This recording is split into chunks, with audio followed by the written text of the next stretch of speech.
ખેડા જિલ્લા પોલીસે operation mule hunt હેઠળ મોટી કાર્યવાહી કરતા 26 જેટલા મ્યુલ એકાઉન્ટ હાથ લાગ્યા છે. સાયબર ક્રાઇમના ગુનાઓની ડામવા માટે ગુજરાત રાજ્યમાં સીઆઈડી ક્રાઇમ અને સાયબર અધિક્ષકની સ્પેશિયલ ડ્રાઇવ હાથ ધરવામાં આવી છે,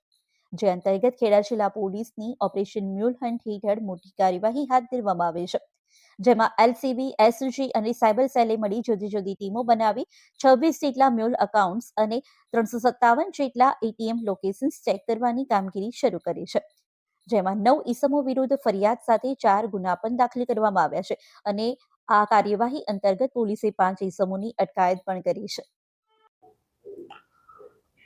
ખેડા જિલ્લા પોલીસ દ્વારા જે મ્યુલ એકાઉન્ટ કહેવાય, મ્યુલ એકાઉન્ટનો અર્થ એ થાય છે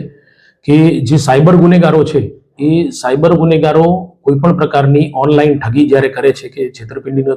કરતા હોય છે ત્યારે એ ઓનલાઈન છેતરપિંડીના નાણાં પોતાના એકાઉન્ટમાં ટ્રાન્સફર ડાયરેક્ટ નથી કરાવતા,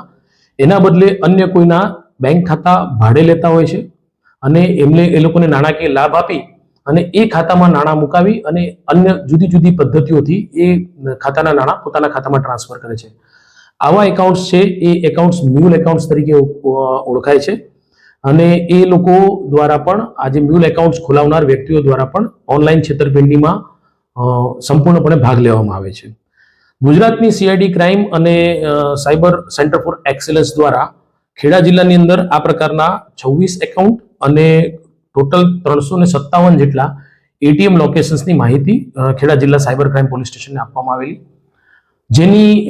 તપાસ કર્યા બાદ પોલીસે હાલમાં એ પૈકીના 4 એકાઉન્ટ્સ જે છે એ એકાઉન્ટ્સને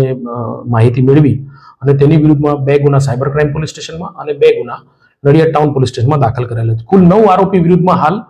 આ પ્રકારના ગુના દાખલ કરવામાં આવેલા છે. આ મ્યુલ એકાઉન્ટ દ્વારા 14 લાખથી વધુની રકમ એ સાયબર અપરાધીઓ દ્વારા આ મ્યુલ એકાઉન્ટ્સમાં ટ્રાન્સફર કરાવેલી છે અને ત્યારબાદ એ રકમને ઉપાડી લેવામાં આવેલી છે. પોલીસ દ્વારા આ જે ભારતીય નાગરિક સંહિતાની કલમ 318(4) અને આઈટી એક્ટની કલમ 66D અન્વયે જે ગુના દાખલ કરવામાં આવેલા છે તેમાં આરોપીઓ પકડવાની કાર્યવાહી હાલમાં હાથ ધરેલી છે. જે અન્ય ખાતા છે અને એટીએમ જે લોકેશન્સ મળેલા છે તેની પણ હાલમાં તપાસ ચાલુ છે અને તમામ આ જે એટીએમ લોકેશન્સ અને ખાતા ધારકો છે તેઓની વિરુદ્ધમાં પણ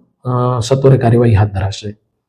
નાગરિકોને અપીલ કરીએ છીએ કે આ પ્રકારની કોઈ લોભ લાલચમાં ફસાય નહીં અને કોઈ ગેરકાયદેસર કામકાજ કરવા માટે પોતાના એકાઉન્ટ્સનો ઉપયોગ ન કરવા દે તેવી વિનંતી છે.